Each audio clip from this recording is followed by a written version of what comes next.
Stars Podcast. This is the Let me talk to you.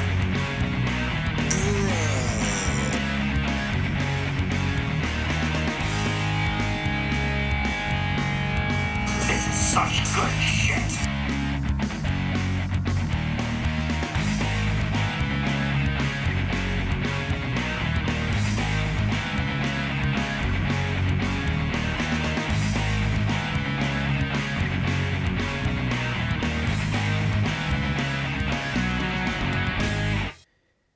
Alright then, we're back at it here on YouTube and Rumble for another installment of the 5-Star Wrestling Report. What's going on, people? Thanks for stopping in this week. Hopefully you stick around because got an interesting one for this week. That is for sure. This was not a boring week of wrestling. Certainly more eventful than the stuff I watched over the weekend, including about 95% of that Rumble pay-per-view.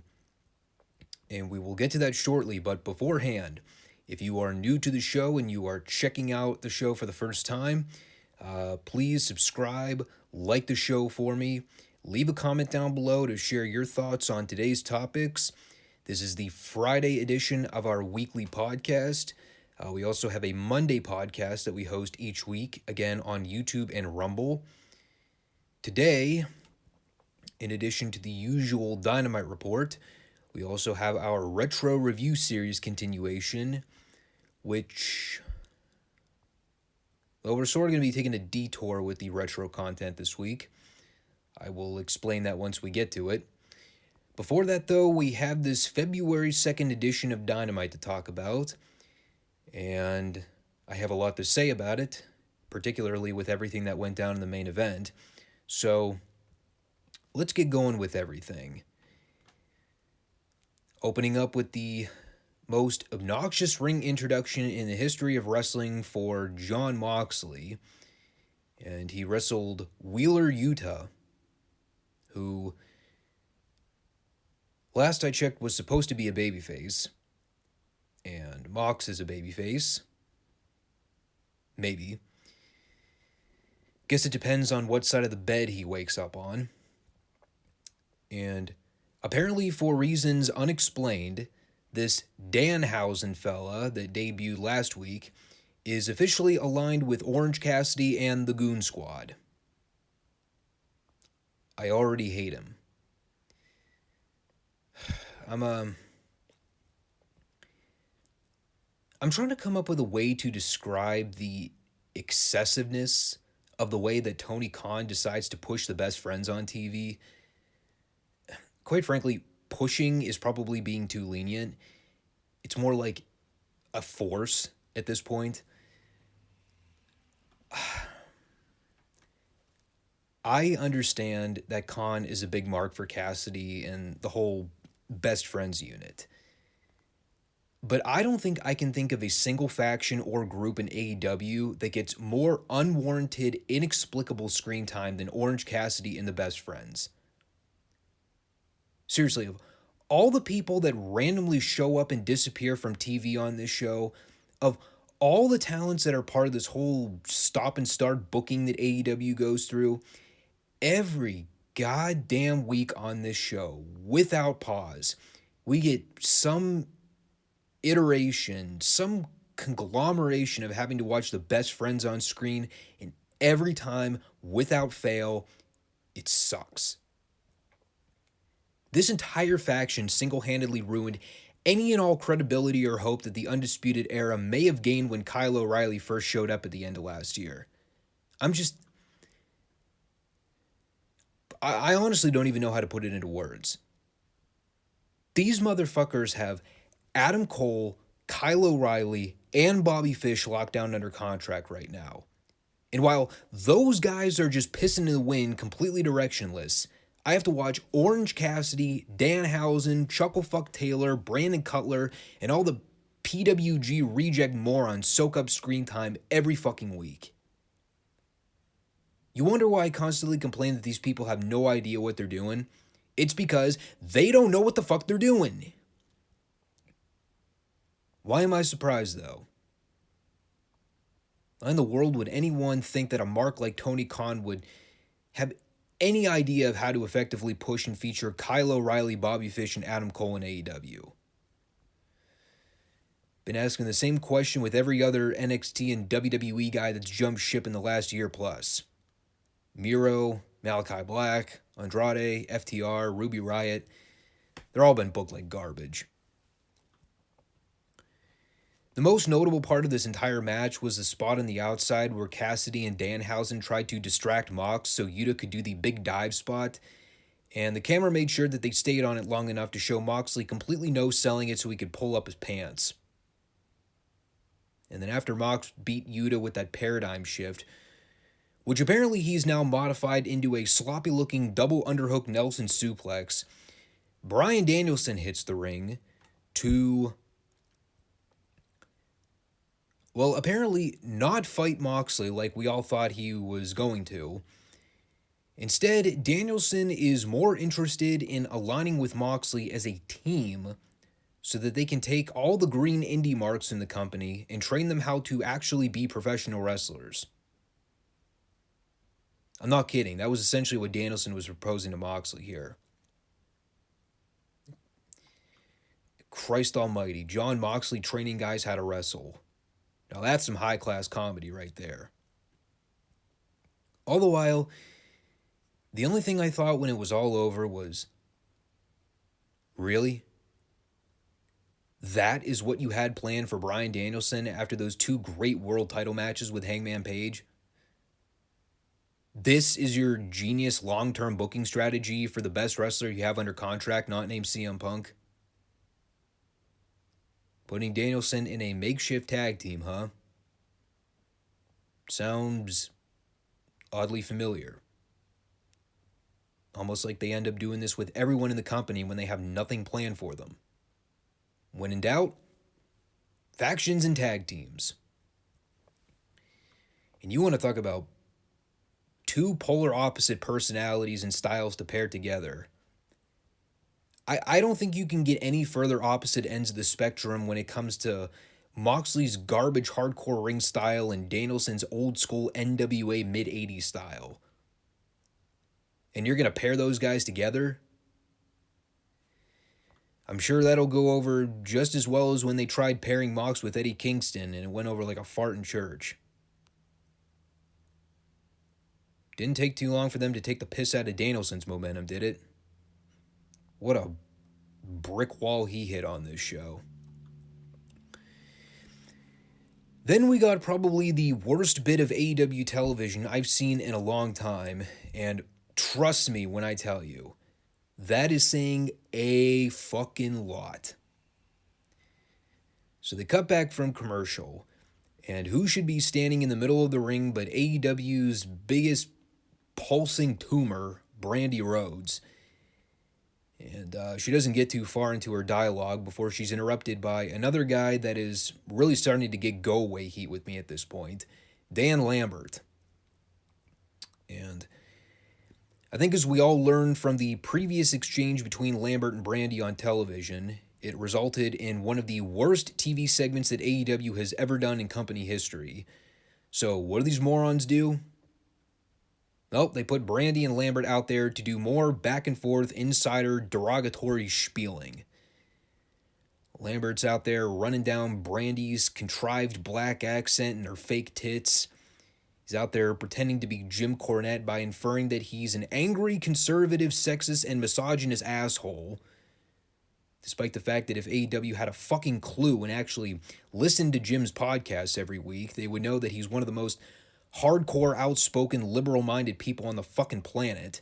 He thinks Donald Trump is the devil incarnate. So, AEW killed that gimmick dead in a heartbeat. Had some other line where he said that Brandy's entire family should turn heel because the only face turn that people would want to see is Brandy turned face down. To which JR responded exactly how I did upon hearing that line. He just goes, "What?" Brandy's out there mocking Ethan Page, saying the only reason they signed him was so they could get to Josh Alexander. Of course, everyone watching except for the 50 people that actually still watch Impact Wrestling are thinking, who the fuck is Josh Alexander? And just when you think things couldn't get any worse, out comes Paige Van Zandt to do one of the worst fake-looking scuffle angles with Brandi I think I've ever seen. They actually had the fucking gall to do a pull-apart in this segment. Yes, the trained mixed martial artist had to get held back by the women's locker room and ring security to avoid getting her clock cleaned by Brandi fucking Rhodes. All 5'2", 110 pounds of her. This was fucking awful. And all done to set up what, you ask? Well, if not Dan Lambert versus Brandi Rhodes, I had to presume Paige Van Zandt versus Brandi Rhodes. Because that is a totally believable fight that everyone would want to pay money to see. Oh my God. Again, I reiterate, these people have no clue what they're doing. They had a skit backstage with Matt Hardy and Andrade. I have no idea what was said. Something about Hardy being pissed off that Private Party lost to the Jurassic Express and how Isaiah Cassidy better beat Sammy Guevara for the TNT title. Yes, apparently, after having lost a championship match on TV clean in the middle of the ring, Private Party is now being rewarded for this loss by one of their guys getting a shot at singles gold. Wins and losses matter in AEW. Remember that. Then we get Malachi Black and Brody King versus Pac and Penta El Siero. And I have a feeling going in that the blindfold reveal from Pac was supposed to, get a reaction of some sort. If I'm being generous, I would say it got a popcorn fart. What happens is Black and Pac start off, and Pac ducks a few clothesline attempts, kicks Black out of the ring, and after he pulls down the blindfold to reveal that he's healed of all wounds, the people gave him a very kind golf clap. This did not work. Now, what they should have done if they wanted to actually get a reaction out of the people is they should have swerved everyone by having Pac turn heel on Penta by taking off the blindfold and revealing some kind of glass eye to show that he is now in alignment with the House of Black. At least people would have responded to that. So the crowd was absolutely dead for this match. Nobody cared. Brody King debuted, 2 weeks ago, I think? And he's already just another dude. And if anyone didn't see that one coming, show of hands. It really hit me watching this match. I've sat here before and I've compared many elements of this program to 1999 to 2000 WCW Nitro, and nothing proves my point more with those comparisons than when it comes to AEW's roster. AEW has a couple of big name equivalents to guys like Sting and Luger and Sid Vicious, but we're talking maybe 5 to 10% of their overall roster. And the other 90%, it's a bunch of geeks. Your Lash LaRue's, your Billy Kidman's, your Norman Smiley's, your Vito's, your Johnny the Bulls, your Tank Abbott's, just a bunch of fucking dorks. A bunch of dorks that aren't over aside from the hardcore smart crowd, and they do absolutely nothing to give anyone a reason to care about them.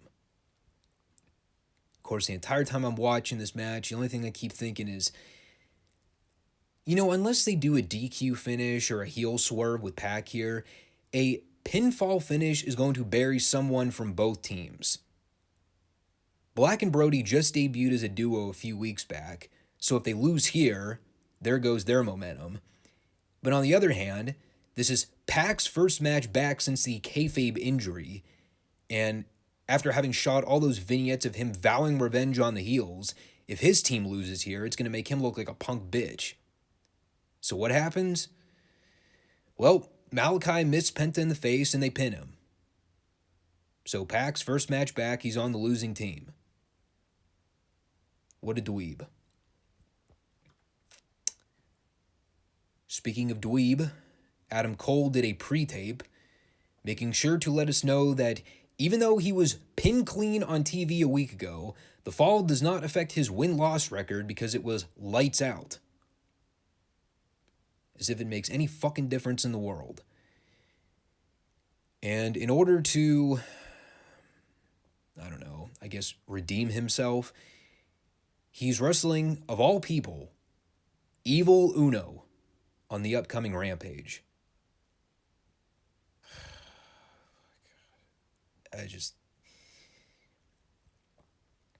Whatever. Who cares? Not even worth it. Next. Oh, and going back to that whole spiel about people not being over on this show, boy, did that statement ever ring true after watching this Nyla Rose Ruby Riott match. If there was ever an epitome of just a match, here you go. It was two wrestlers just doing a match. Neither one is over. No heat. Nobody gave a flying fuck. And Nyla won with a powerbomb after a bunch of sloppy-looking wrestling and Ruby whiffing a kick off the top rope, which I'm still not convinced was not entirely unintentional. I don't know. She may have completely missed and they just called an audible. Complete waste of 10 minutes. We had a brief skit with the Gun Club jumping Jungle Boy and throwing him in the snow. That had to be a fun skit to film. Jungle Boy probably getting hypothermia rolling around in single-digit weather at night in a fucking t-shirt and sweatpants. So it was at this point where I think AEW realized that they had a world champion on their program. For about the third or fourth week in a row, out comes Hangman Page, the world champion, the alleged number one guy in the company, buried in the middle of the show for a promo. And he's out there to remind us that the first encounter between him and Lance Archer for the AEW World title next week is going to be a Texas death match. Why? We're still trying to figure that one out. Talks about the fact that he's been world champion for 81 days or something like that. He's only had 2 title defenses, and he wants real competition. Translation, AEW hasn't been able to feature Page in more key roles since he won the belt because they got too much shit going on every week and they can't make enough room for the top guy. Meanwhile, Orange Cassidy is propagated on this show left, right, sideways, down, and straight up my rear end every week. And because we already didn't get enough of Dan Lambert earlier on, out he comes with Jake Roberts to take some jabs at the champ. And about midway through Jake's barely comprehensible grungy promo, out comes Archer, just casually with no fanfare. And of course, he and Page get into a brawl, probably because the title match is in a week and there's virtually no heat for this match at all. And the payoff is Archer driving Page through the timekeeper's table with the blackout. Because AEW can't go one fucking week without a table bump. Looking forward to that title match next week? I know I am. Not. We had a brief skit with Jericho calling for an Inner Circle team meeting next week. Attendance mandatory. Should be fun. Well, this was the big one. For free, on TV, 3 months in the making, give or take, CM Punk versus MJF, with about 45 minutes left of TV time. And I'll give credit where it's due. They were at least smart enough this week to make it the main event. I'm sure Punk had to run that one by Tony Khan a couple times beforehand. And up until this point in the show, I was probably right on the edge of officially declaring this the worst episode of Dynamite I've ever seen. So if there was ever a time where guys were going to need to step up to save the show, this was it. And I know one of the biggest criticisms of the whole Punk MJF feud in the last month or so has kind of dealt around the concern that they seem to be using CM Punk as more of a transitional ploy to push another money feud, which is obviously MJF versus Wardlow. And I understand the criticism. I don't think it's unjustified. You know, CM Punk is arguably AEW's biggest star they have, and I think there's a reasonable conversation to be had over the idea of, is it really that smart to use Punk in a transitional role to advance another program? Especially with someone that's not on the same star power level as a guy like Punk. Like, obviously, I'm referring to Wardlow.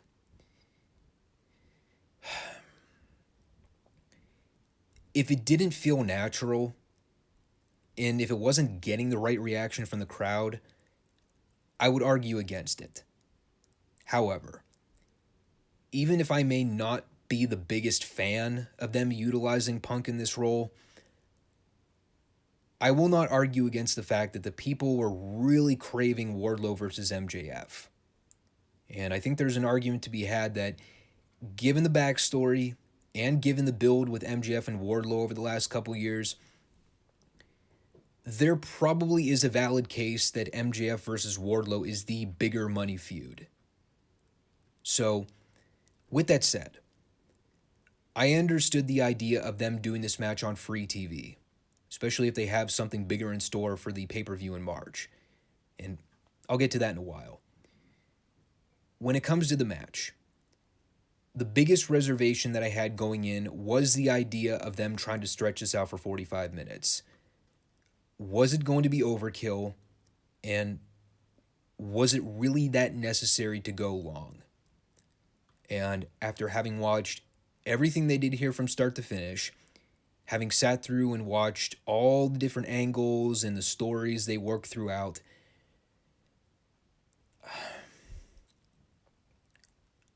I honestly have no idea how I feel about it.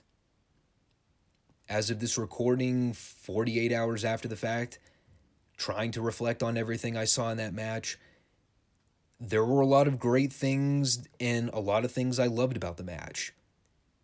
And all the while, having sat through all 3 of the commercial breaks, having sat through the fake fucked finish they did about halfway through and them going another 20 plus minutes or so, there was still that part of me that started to get kind of impatient as we got toward the end. And as we drew closer to the finish, the only thing I kept saying to myself over and over again, judging how long I've had to sit through this match, they better have a banger of a fucking finish planned. Otherwise, this 45-minute roller coaster they just put me through is going to be like the biggest letdown of a match I think I've seen AEW do in a long time. And by the end, I still don't know if I could say that it was a satisfying payoff, given the fact that they threw pretty much the entire kitchen sink at this match. So, I will do my best to give as fair and impartial of a review as I can, because this match has gotten some rave reviews in the last couple days, and understandably so.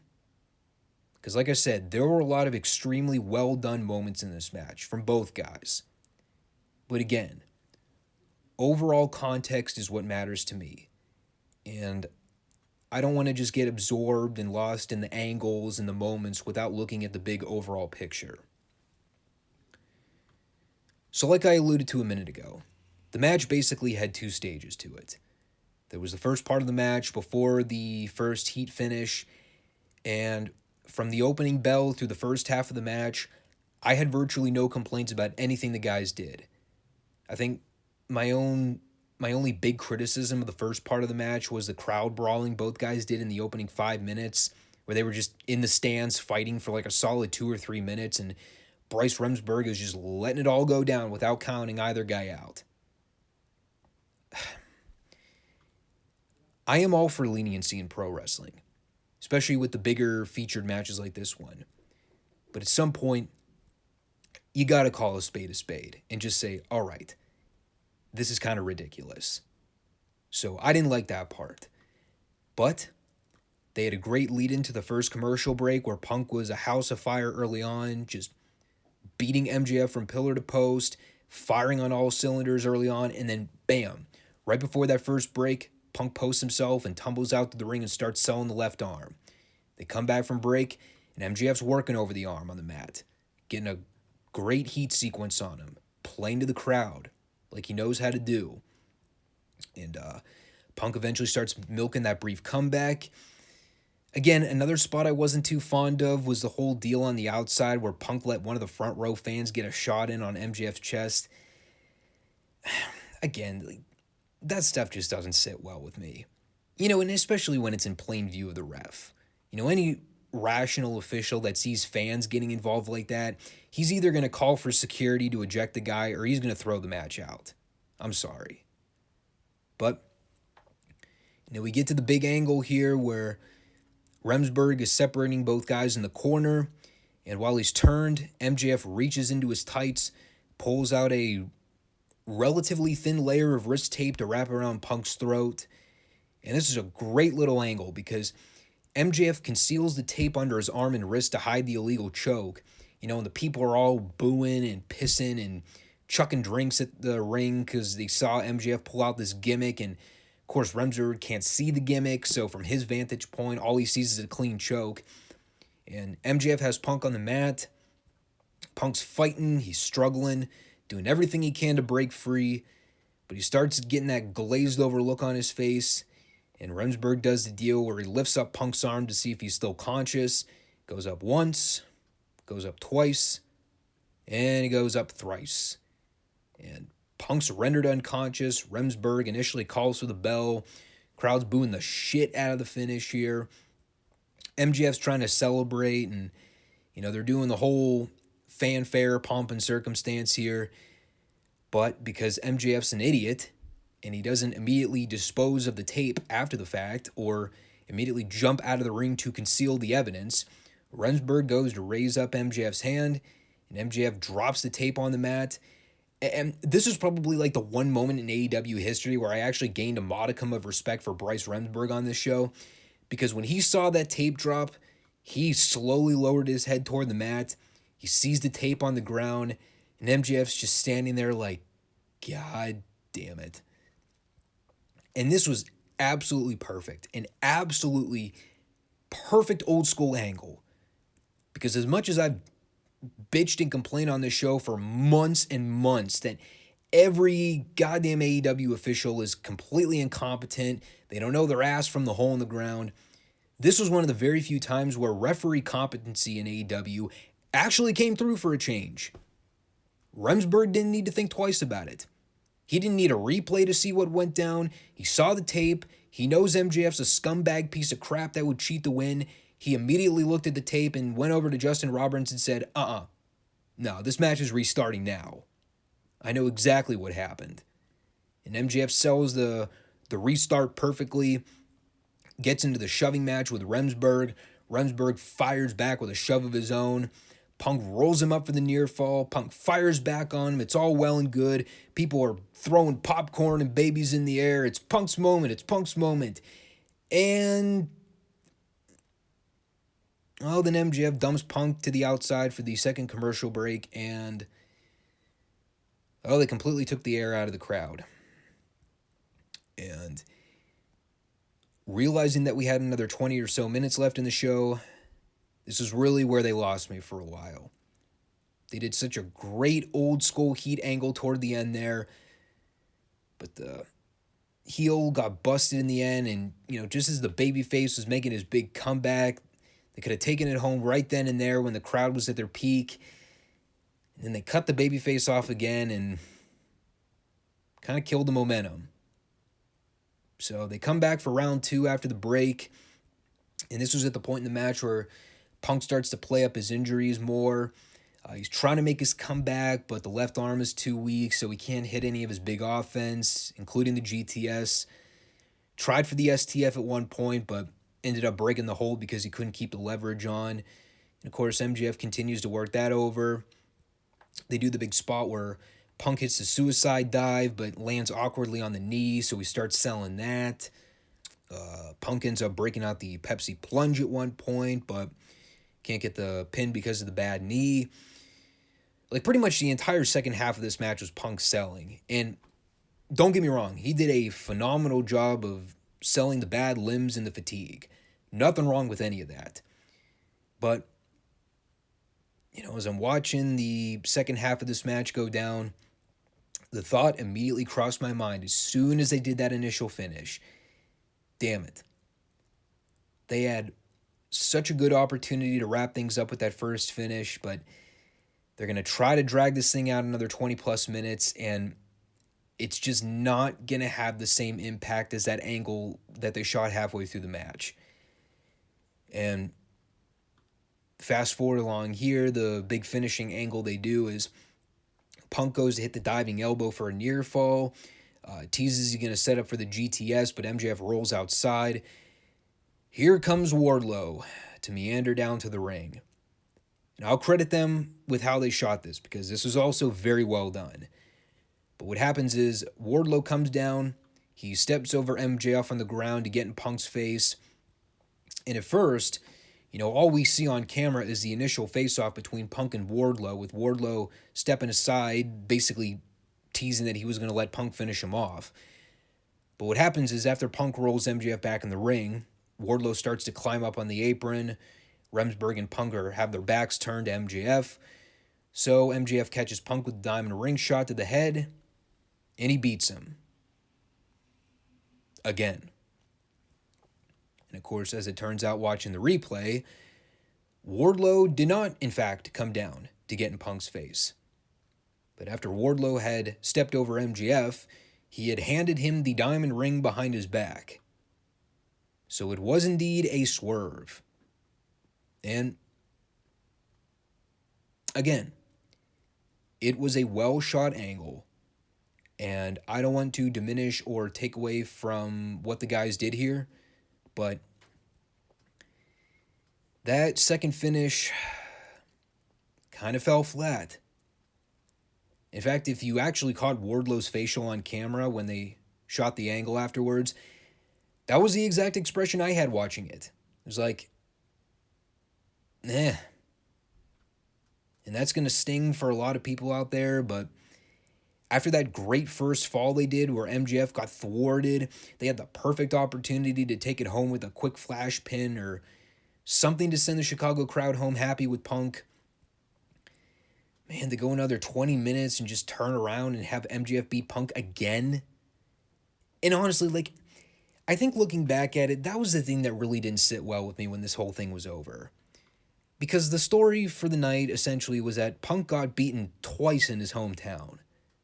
Yes, they were not clean falls, but for a company that plays up wins and losses to be so important, Punk basically losing 2 straight back-to-back falls on free TV in his hometown just felt weird. It's totally WWE-esque if you think about it for more than 2 seconds, but now you look at it with AEW's 2 biggest names they have. Bryan Danielson lost clean to Hangman Page on free TV in a title match, and now CM Punk lost twice in his hometown in the same night on free television. Again, it's just, I'm not even saying that I was opposed to the Wardlow swerve. I know there's an urgency to really see that MJF Wardlow split, but, if they seem to be going the direction that I had initially thought they were going to go, that being the path to build up to the big Wardlow MJF match for the AEW World title down the road, I can get behind that. Yes, there's always the potential problem of not capitalizing on something when it's hot if you wait too long. It might not have the same impact, but I don't think there's going to be a problem with holding off with the Wardlow face turn. I think it's fine. At the end of the day, here's what I conclude. This was a great TV match with some great wrestling, some great moments, and some great angles. But I also think when I look back at this a few months from now, probably even toward the end of the year, there's still the part of me that's going to come back to this and say, was this too much? And two things can be true at once. For my money, I still think extending this match to go as long as it did was not the best idea. Sometimes you reach the point of maximal return, and there's always that probability of overplaying your hand and going beyond the point of maximal return. I know I'm probably going to be in the minority with a lot of things with this match. I know for a fact that I'm going to be in the minority when it comes to looking at this match through the lens of modern wrestling fans. I know I don't see eye to eye with a lot of modern fans these days, particularly the loyal, passionate AEW fan base. That's not going to be surprising to me. I think what's going to be more surprising is the possibility that this is one of those rare cases where I don't even see eye to eye with some of the older school fans, some of the more critical AEW viewers out there. Let me be point blank. I didn't hate this match. And right now, I'd probably go as far as to say that this will probably end up being one of AEW's best television matches they do all year. And that might even include surpassing the Hangman Page-Bryan Danielson match that I saw at the beginning of the year. However, I also can't sit there and tell you that I was ecstatic when this match was over.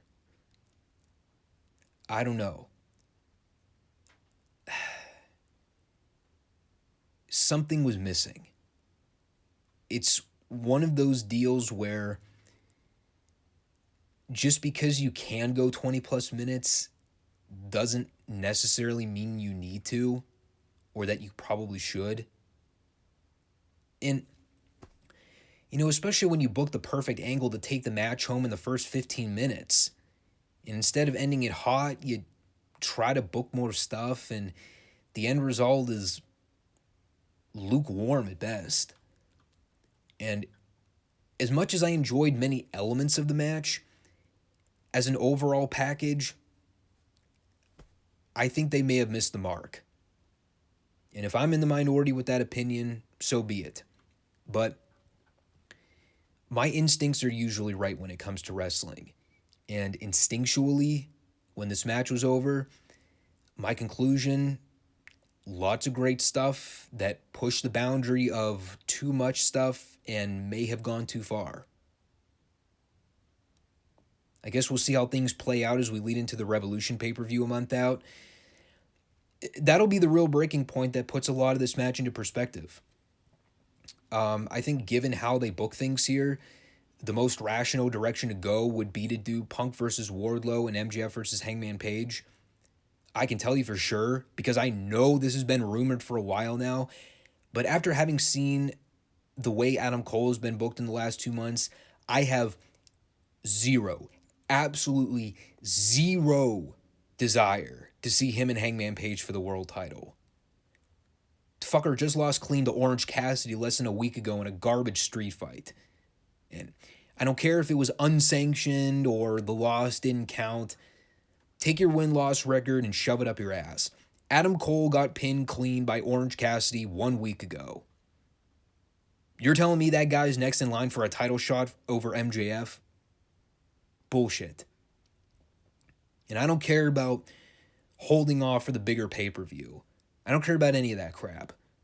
Right now, given what they did here, Punk versus Wardlow and MJF versus Page is the direction they need to go for the March pay-per-view. Otherwise, everything they did in this match was all for naught. Because then you're going to run into the problem of, okay, well, if they do Page versus Cole for the belt, what are they going to do with Punk and MJF? They're going to do a rematch and MJF beats Punk again? How's that going to do Punk any favors? Okay, and then if Punk beats MJF at the pay-per-view, well, that kills any momentum that MJF might have gained to go after the world title. So they're not out of the woods yet with this story.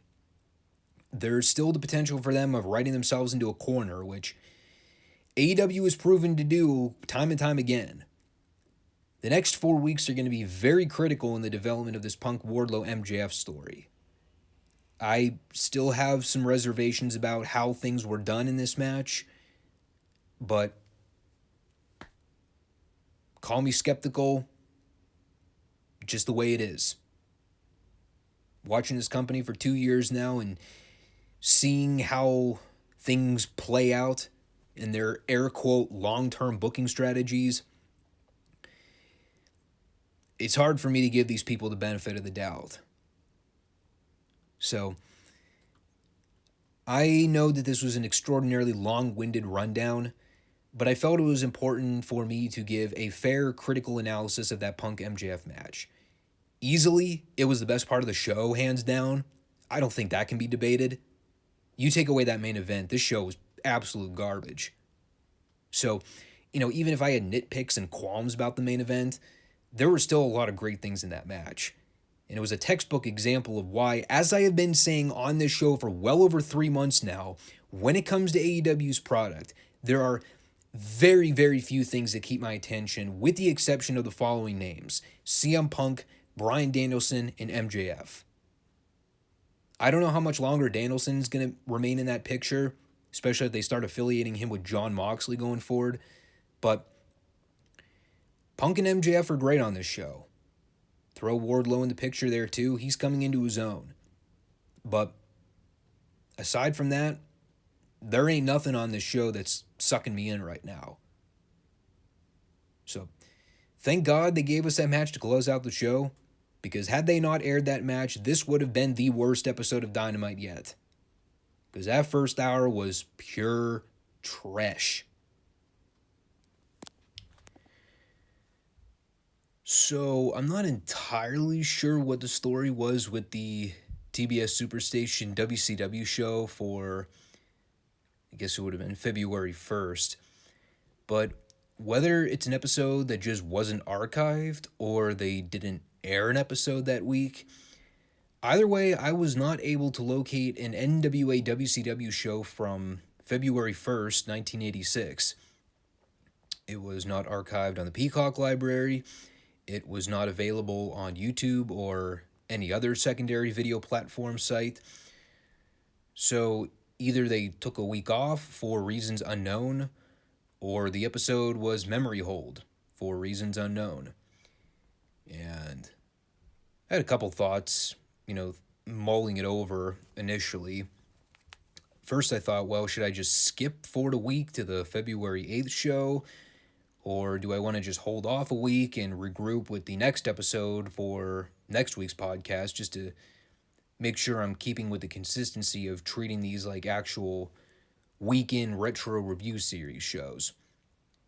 So I did a quick YouTube search, and I actually found the archived episode of Worldwide Wrestling from February 1st, 1986.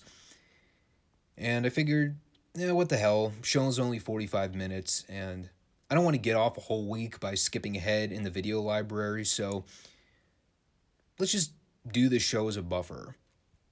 The wrestlers and the stories pretty much tie in with the Saturday Superstation shows.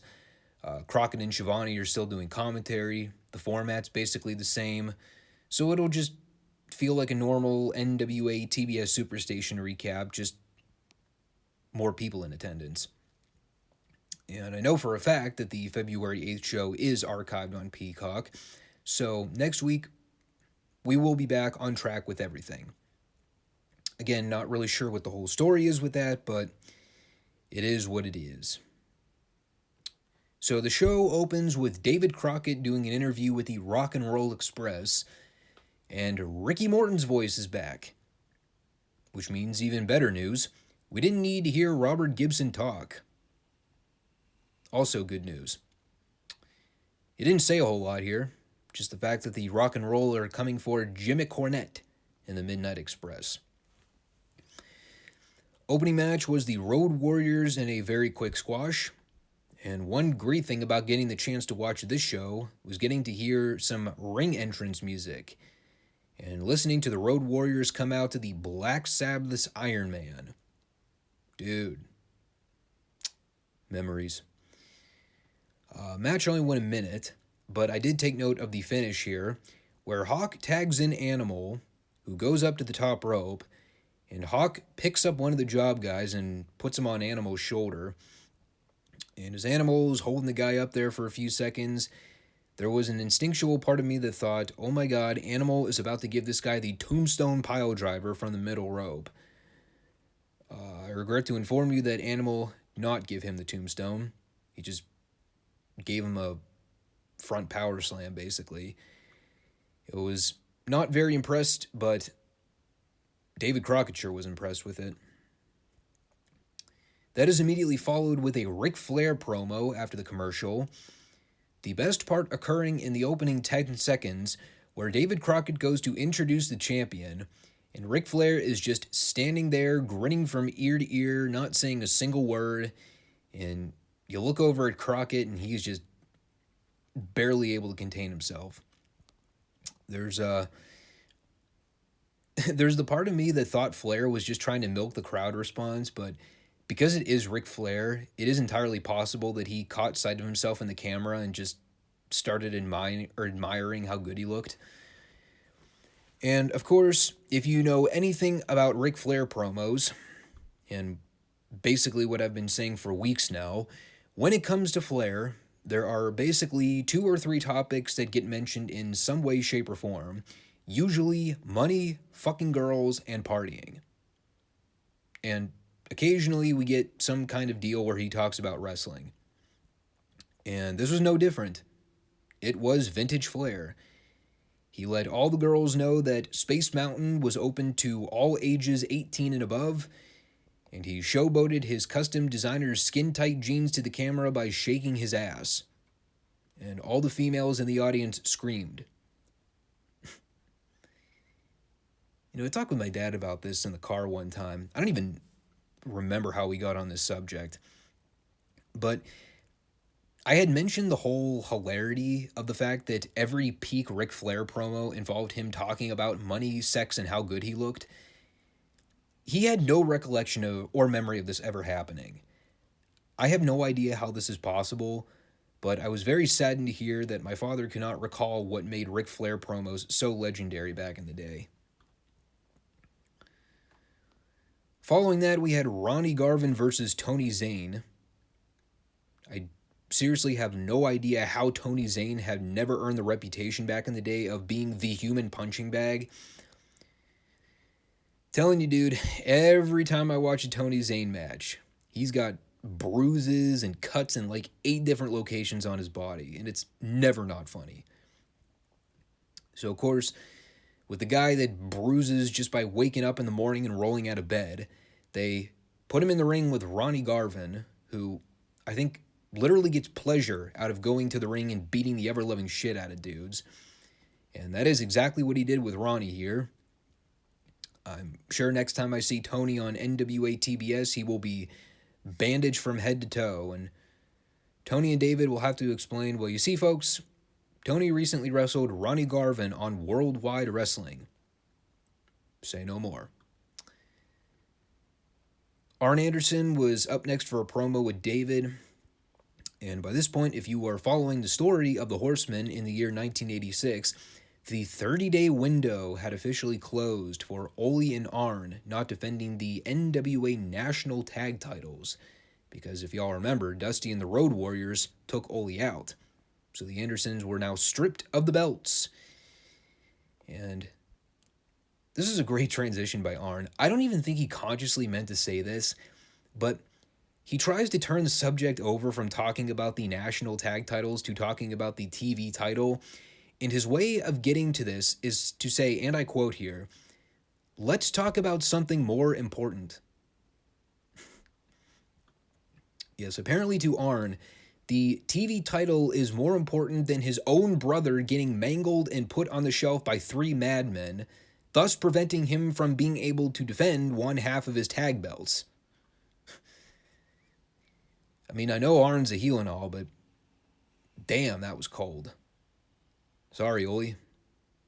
Guess there are more important matters at hand than your own well-being and safety, especially coming from your own flesh and blood.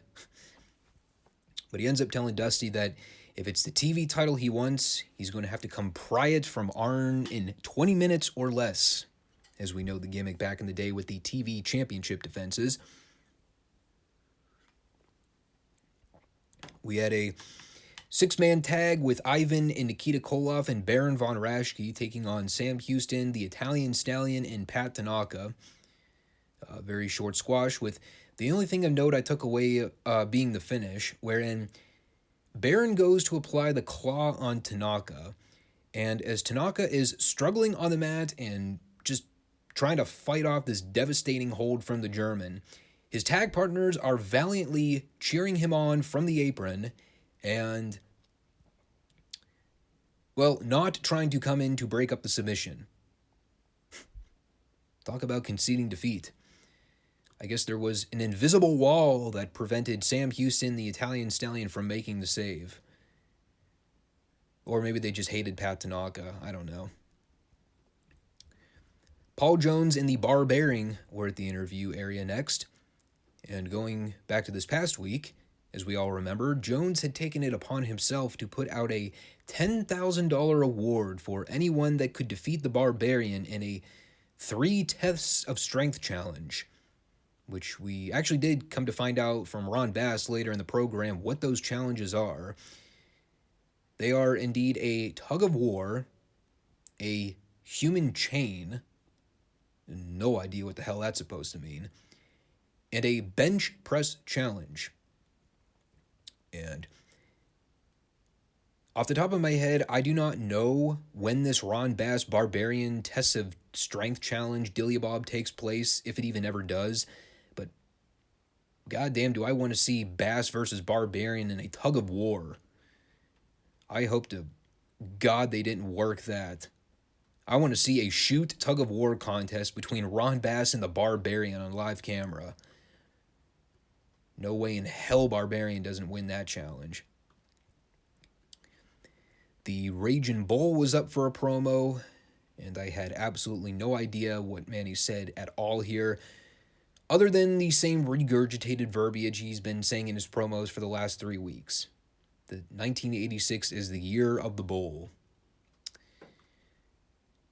Things picked up with the next match. Jimmy Valiant killing Jim Jeffers with 3 stiff punches and the elbow drop of doom. It was 30 seconds of TV, but damn it all, was it not the best 30 seconds on the entire show? For the life of me, I will never know how Jimmy Valiant can pull off every heel move and trick in the book and still be the most over babyface on the show by a country mile. It is the most astonishing thing going back and rewatching these classic NWA shows, but man, is it entertaining. Then we got the Road Warriors and Paul Ellering out for a promo, of which my main notes here were quotes that I very briefly jotted down from Hawk, who, as I've mentioned a couple times now in recapping these shows, Hawk has his moments where he delivers some dynamite lines, and he had one of those lines here where he explained that there are 3 credentials that make someone a perfect fit for the Koloff clan. You have to be ugly, you have to be bald, and the third is having a big old yellow streak running down your back. And Hawk also informed us that if there is one color that you never associate with the Road Warriors, it's the color yellow. To which my eyes immediately glance over to Animal, who is sporting what color eye makeup, you ask? Yellow. Whoops. He also had a hilariously delivered line where after Hawk puts over the fact that they spent time training to learn to defend themselves in the streets of Chicago, he says that nobody is going to be pushing the Road Warriors around, especially not those stinkin' Russians and, quote, that stupid-looking German. Times were very different in the mid-'80s. That is for sure. And that is followed with the Russians out for a promo. Or I think more accurately to put it, the Russians were at the principal's office to get scolded by the man, David Crockett. Because that is what this entire segment was. David Crockett showed video footage of the Russians jumping Magnum TA and Dusty Rhodes following a Magnum Ivan match. And like the cowards the Russians are, after having laid out the baby faces with their signature chain, they put their hands on Baby Doll, who, mind you, actively got into the ring and started going ham on Nikita Koloff. One might say that she had it coming. And when I say that they put their hands on her, Ivan grabbed a handful of her hair. They restrained her to tease laying her out with the sickle, and then Dusty ran in and took the bullet anyway. But the mere thought, the tease of the Russians attempting to lay out Baby Doll with the sickle clothesline, that is too much for David Crockett. He is outraged, irate, distressed, fuming, incensed. Shall I keep going? I think you get the point. And amidst the rambling, the screaming, and the bickering with David and the Russians, David's closing lines to these sickening malicious heels is, "You'll get yours." I laughed so hard listening to David in this segment. And as we cut to the ring for a barbarian squash, the first thing we hear out of David's mouth, "I hate him. I hate him." David Crockett is so fucking great. Fuck anyone out there that ever said David Crockett was horrible at his job. In today's cesspool of absolutely suckdom that is wrestling commentary, David Crockett would hands down be the best commentator in the business if he were still active. I would take David Crockett on color commentary with Jim Ross every Wednesday on Dynamite if it meant kicking the other numbnuts to the curb like Excalibur. Fuck that guy. Give me David Crockett. Anyway, Barbarian wrestled Don Kernodle, which was highly less entertaining than pissed off David Crockett screaming at the Russians for being maniacal human beings. This was also the match where Bass had the split screen where he kind of ran down the whole deal with Jones's little challenge for the Barbarian, saying that he wants it written down on paper so Jones cannot go back on his word. Because again, remember people, Ron Bass is not a stupid babyface on this show. The most baffling thing about this match is the following statement I wrote down at the end.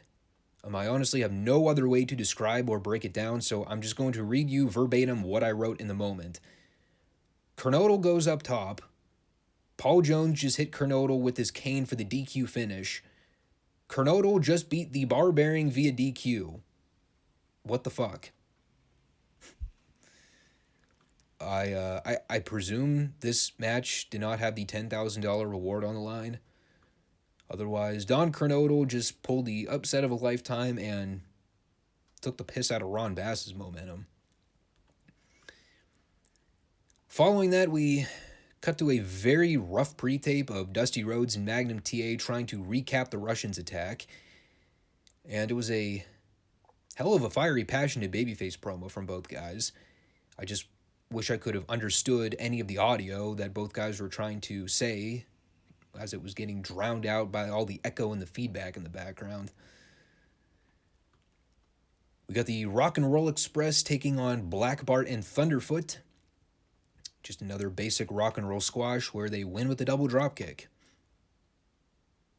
You know, I honestly wish I had more to recap about Morton and Gibson's tag matches because, I mean, they were a great team, and, I don't want to undervalue their ring work as a duo, but I find it every rock and roll match I recap on these TV shows, it's like the same formula every time. They do some moves for a while. Sometimes Ricky will get a hot tag, and they win with a double drop kick. I mean, nothing they ever do is bad, but just never anything notable to really talk about in the match. Not that Black Bart and Thunderfoot are ever really given them much to work with here. We had Tully Arn and J.J. Dillon out with David. And as soon as they got on the subject of Baby Doll and JJ opened his mouth, I immediately knew where they were going with this one. He did not refer to Baby Doll as an overinflated brontosaurus or however he addressed her in his promo last week. But their main premise here was to address the Horsemen's mission of taking out Dusty's closest acquaintances so that they have an easy pass to Dusty. And, well, according to Tully, their plan is coming together in full effect because they have successfully rid Jimmy Valiant from the equation, and well, now Tully is going around Magnum and the United States heavyweight title, and now he has a clear path for Dusty and the national heavyweight title.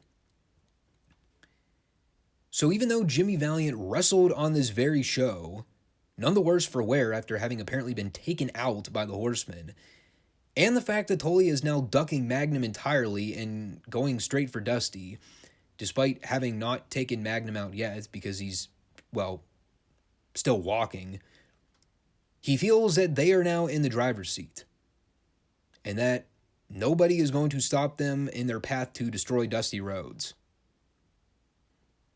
This is a shitty, horrible revenge plan from the Horsemen. And with JJ and Tully still at the booth to bicker with Crockett, we had Arn Anderson wrestling Rocky King in the main event. I did appreciate that JJ and Tully threw David under the bus for not letting Arn speak in the previous segment. And, well, Arn won with the Gore Buster, or as Tully said in this very segment at the end, his gore got busted. I don't think Tully thought that one through before he said it. And in closure, JJ just reiterated the point that Tully has his eyes set on Dusty and the national heavyweight title. And that was NWA Worldwide Wrestling for the week. I hope this sufficed as a buffer fill-in recap. Still keeping within the domain of NWA programming with the current wrestlers and stories.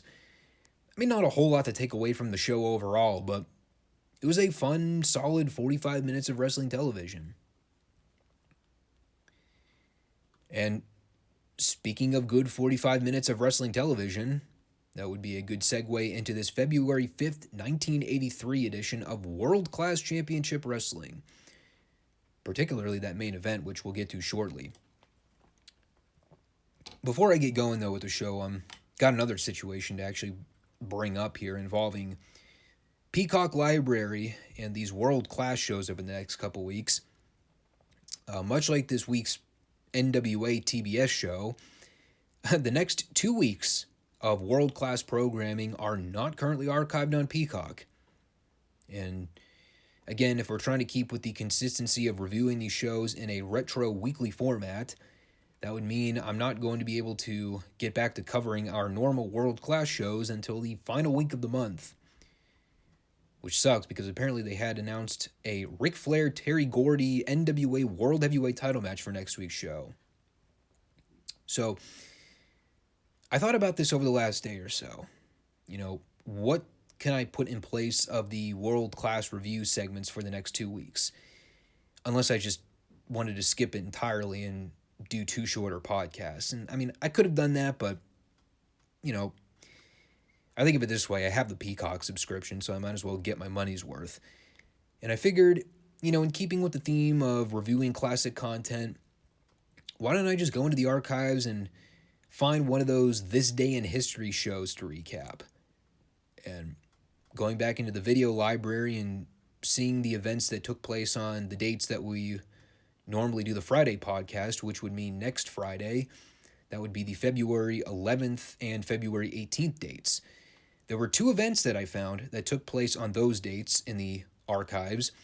Super Brawl 6, which was the 6th annual WCW Super Brawl event from February 11th, 1996 at the Bayfront Arena in St. Petersburg, Florida.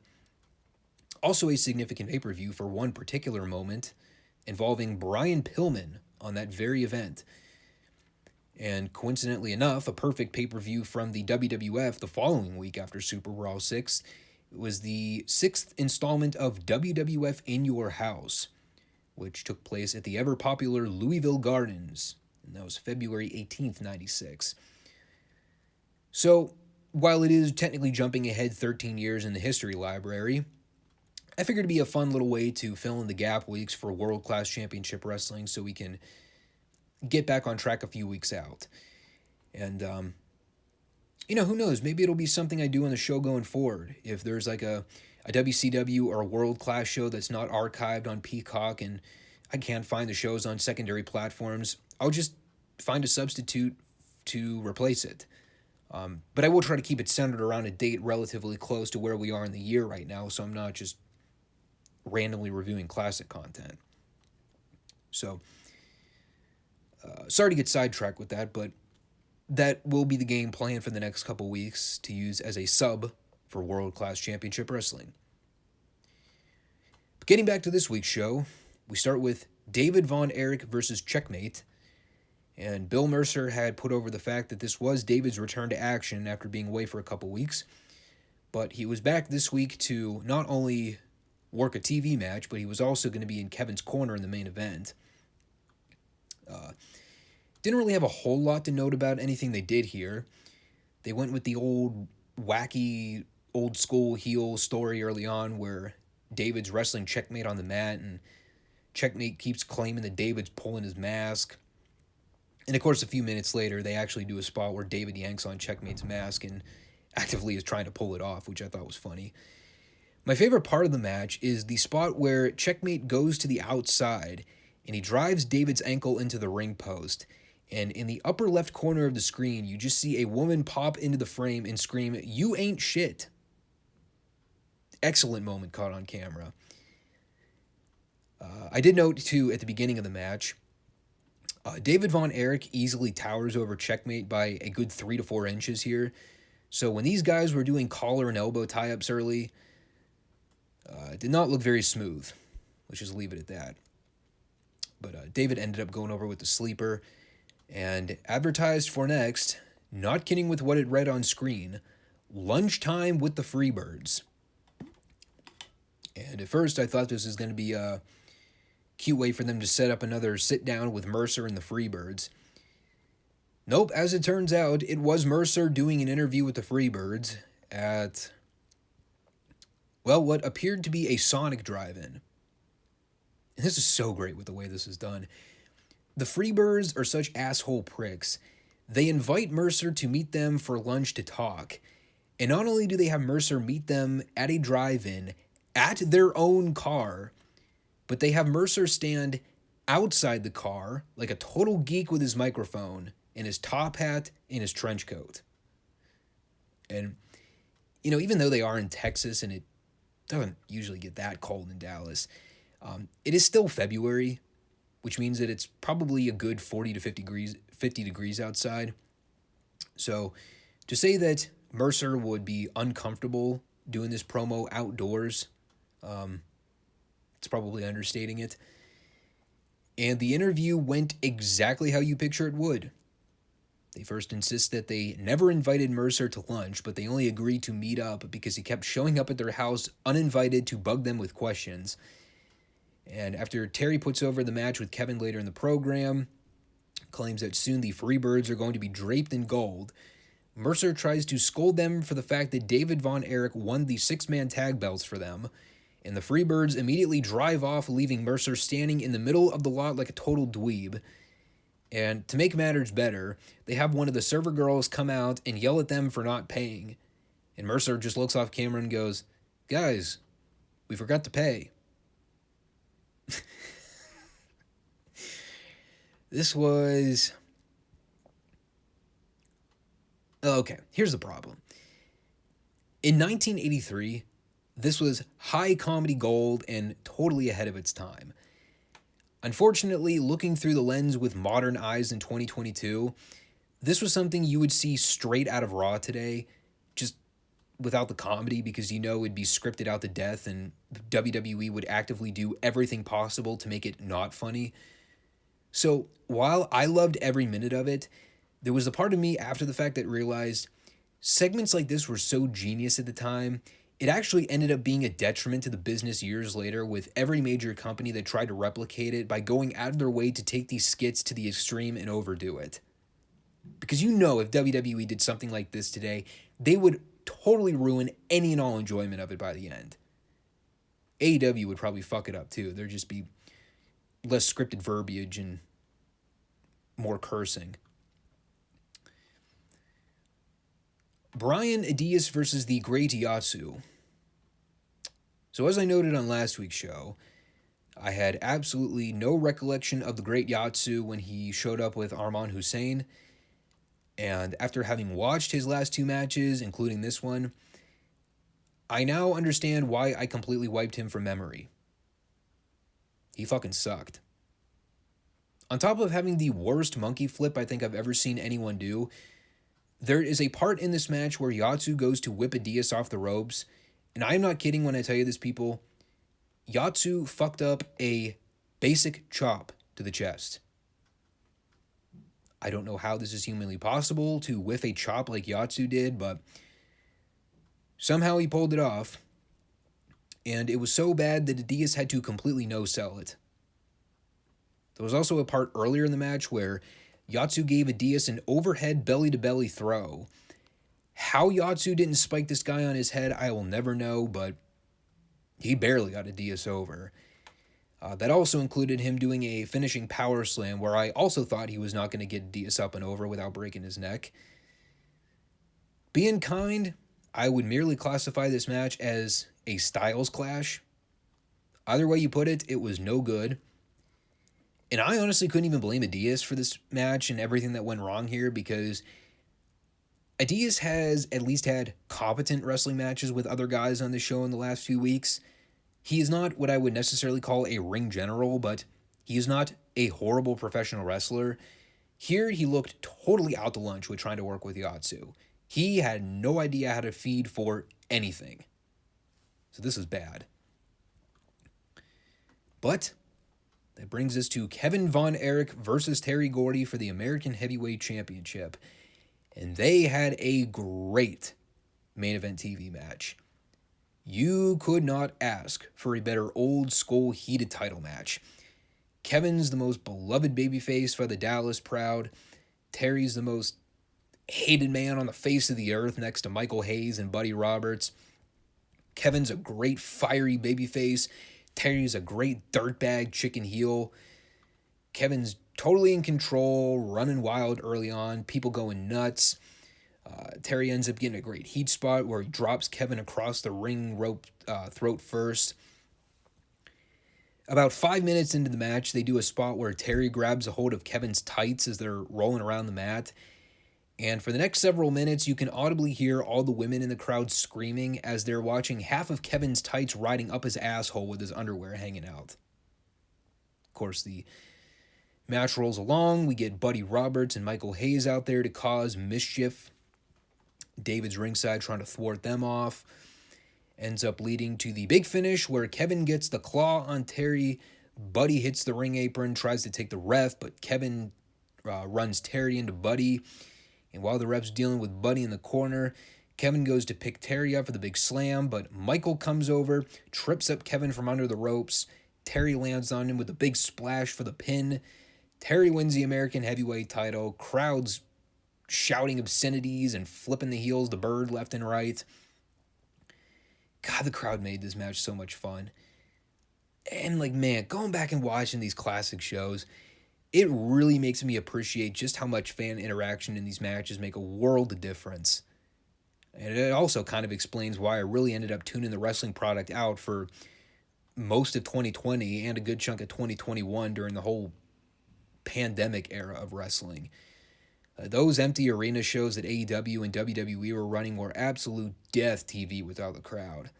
And, I've had my qualms when it comes to wrestling crowds being obnoxious and going into business for themselves to try and hijack the show and make it all about them. But, God damn it all. After having endured that torturous period of no crowd or limited crowd wrestling shows,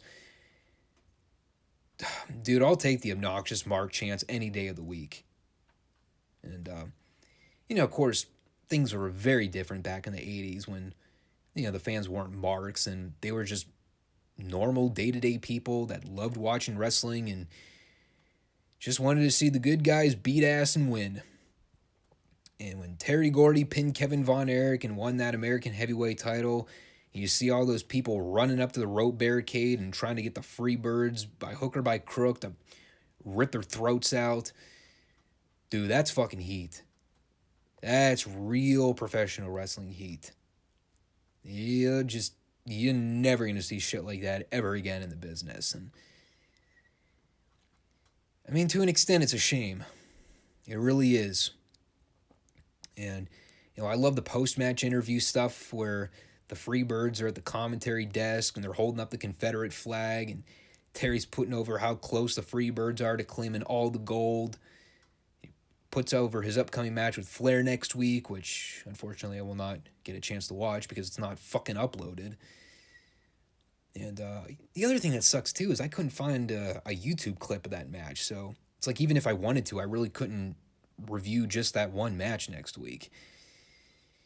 It is what it is though, but man, was this a great show.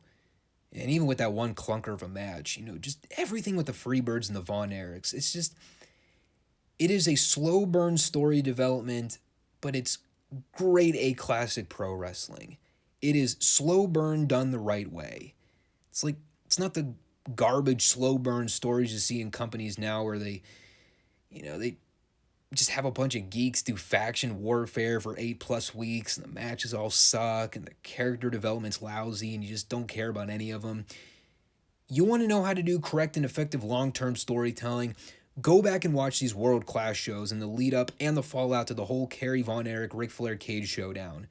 From the end of 82 to where we are now in 83. It is beautiful stuff.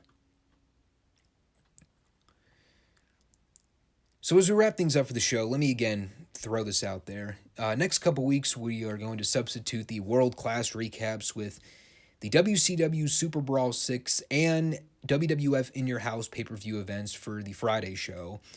And we'll get on track with the world-class shows at the end of the month. Until Monday, where we do our usual Rampage and Power recaps, I also need to figure out what I want to do for a final segment on that show. Right now, I'm not sure what indie events are on the radar for this upcoming weekend. I need to really see if there's anything worth me checking out. I think I read somewhere there's a couple GCW shows they're hosting, but after having watched that abortion of a GCW pay-per-view a couple weeks ago, I don't think I will be giving them the time of day anytime in the next millennia. Unless I hear some rave reviews about any GCW shows between now and Sunday evening, no thanks. I'll pass. I think next week there's an Impact Wrestling pay-per-view, and I don't know, maybe I'll give it a shot and see what they're up to. I don't think I've watched anything with Impact Wrestling since probably the whole Austin Aries walkout deal a few years ago. It's really been that long. If I end up finding something else for that third slot this coming weekend, I'll throw it in there.